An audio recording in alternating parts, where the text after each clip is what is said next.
We'll start with Rob.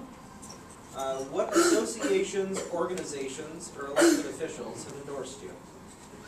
Well, most of my endorsements have come, from out there from We the People. I'm not part of any clique or group. I'm just an ordinary citizen there doing my job. But Senator Michael Baumgartner, Senator Brian Dansel, Representative Jeff Foley, Representative Matt Shea have all endorsed me, and several other candidates too.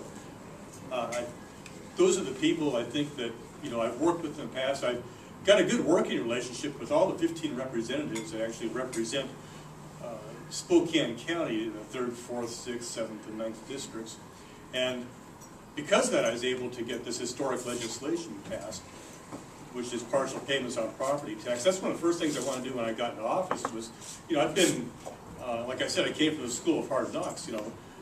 A lot of us, our lives are kind of like roller coasters, and sometimes it goes down. It's not through any fault of yourself. It's just external things that affect you sometimes. So I did have people that came to my office to see me, and they said, "We can't pay our property taxes. What are we to do?" I said, "Well, you got to have a full year. That's a state law. But if you want to go to Olympia with me and help me get the law changed, and do so." So some of you met Morgan Sanders and Mark May. There are two guys here that went to Olympia with me, and for the first time in state history, people can make, starting next year, they can make their property taxes to fit their budgets, whether they get sick or lose their job or Alzheimer's or any of those reasons.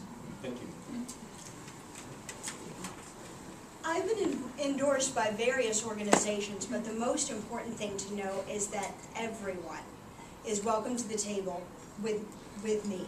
And so that means that my supporters span the spectrum, from getting the sole endorsement from the Spokane Regional Labor Council to having strong support in the Valley Chamber of Commerce, the Inland Northwest Business Alliance, and the West Plains Chamber of Commerce. Obviously, those organizations, let me be clear, cannot endorse a candidate, but I'm saying that I have business leaders and folks who are who span both political parties and many ideological spectrums on my team, because it's important.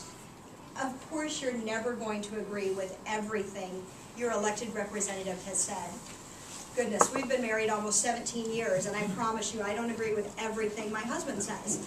But it's important to know that you have someone who will listen to you, who will take your point of view in consideration, and that you know you have someone you can trust with honesty and integrity. So I've been endorsed by several individuals, as well as the Associated General Contractors Association of the Inland Northwest here in town, and the Associated Builders and Contractors, as well as Kate McCaslin is the Executive Director for the ABC, and she has endorsed me.